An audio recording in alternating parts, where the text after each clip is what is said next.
Hi friends, welcome back to my channel রান্না বাড়ি টুকিটাকি ফর্ম স্বপ্না। আশা করি সবাই সুস্থ আছো, ভালো আছো। আজকে একটা নতুন রেসিপি নিয়ে চলে এসেছি। রেসিপিটি হলো কচু ভাজা। কচু ভাজা, এই কচু অনেকেই খেতে ভালোবাসে, অনেকে আবার খেতে ভালোবাসে না, পছন্দ করে না। বাট আজকে কচু ভাজাটা আমি যেভাবে শেখাবো, আশা করি অনেকেরই যারা পছন্দ করে না তাদেরও ভালো লাগবে। কচু ভাজা করতে কি কি লাগবে সেগুলো একটু শুনে নিই চলো। উপকরণগুলি: কচু লাগবে 250 গ্রাম। এবার এইটাকে মশলা একটা তৈরি করতে হবে, সেটার জন্য যা যা মশলাগুলি লাগবে সেগুলি এক এক করে বলে দিই চলো। শুকনো লঙ্কার গুঁড়ো 1 চামচ, গোলমরিচ গুঁড়ো 1 চামচ, নুন স্বাদ মতো, সাদা জিরে হলুদ গুঁড়ো 1 চামচ করে নেবে। নুন যেরকম তোমরা যেরকম খাও সেরকম পরিমাণে নেবে। এছাড়া নেবে গিয়ে হচ্ছে আদা বাটা অল্প পরিমাণে, 2টো ডিম লাগবে, শুকনো চিড়ে লাগবে 1 মুঠোর মতন, আর লাগবে গিয়ে হচ্ছে বেটকাম 3 টেবিল চামচ, সাদা তেল ভাজার জন্যে যতটা পরিমাণে প্রয়োজন ততটা মাপ মতো নিয়ে নেবে। এবার এটা কিভাবে আমরা প্রস্তুত করব সেটা শুনে নিই প্রণালী। গাঁঠি কচু পরিষ্কার করে ধুয়ে বেছে জল ঝরিয়ে ভালো করে একটু পিস পিস করে কেটে নেব। এবার এটাকে ম্যারিনেশন করতে হবে। ম্যারিনেশনের জন্য ওপরে প্রণালীতে আমরা যা যা মশলা বলেছি সেই মশলাগুলিকে এক জায়গায় করে ভালো করে মাখিয়ে রেখে দিতে হবে। রেখে দিয়ে এটা ফ্রিজের মধ্যে 30 থেকে 40 মিনিট একটু রেখে দিতে হবে। তাহলে এটা যাতে একটু সেট হয় আর মশলাগুলি যাতে কচুর মধ্যে ঢুকে যায়, সেই জন্যেই 30 থেকে 40 মিনিট ফ্রিজের মধ্যে রেখে দিতে হবে।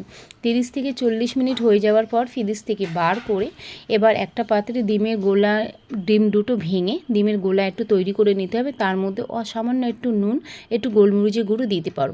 দিয়ে ডিমের গোলাটা তৈরি করে নিলে এবার আরেকটি পাত্রে একটার মধ্যে বেটকাম একটু ছড়িয়ে নেবে।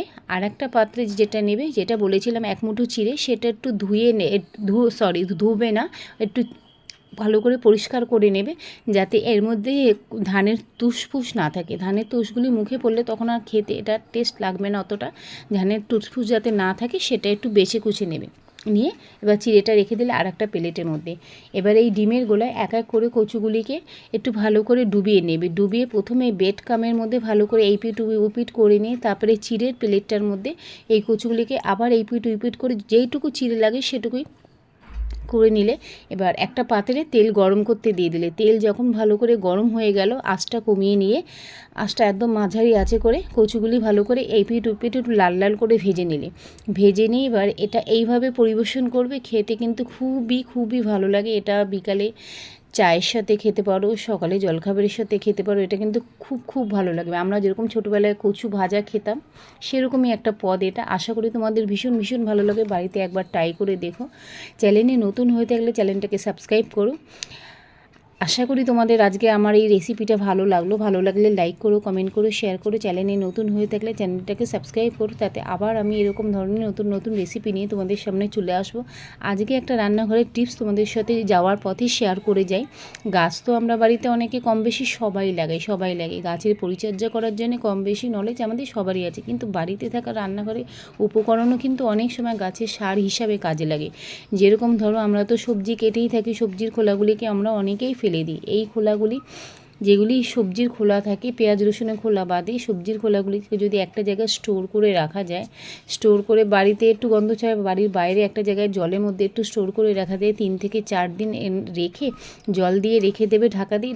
তারপরে 3-4 দিন পর দেখবে ওই সবজি থেকে একটা কালার জলটার মধ্যে একটা বেরিয়েছে, মানে সবজির যে এক্সট্রাসগুলি জলের মধ্যে মিশে গেছে। এবার ওই কোনো একটা ছাকনা দিয়ে ওই জিনিসটাকে ছেঁকে, সবজির যে খোলাগুলিকে ছেঁকে ওই যে জলটা বেরালো, জলটা যদি গাছের গোড়ায় দেওয়া যায় খুব ভালো সারে উপকার হয়। বাড়িতে এটা ট্রাই করে দেখতে পারো। আজকে আমার রান্নাঘরের টিপস এটাই রইলো। চলো টাটা, বাই, টেক কেয়ার।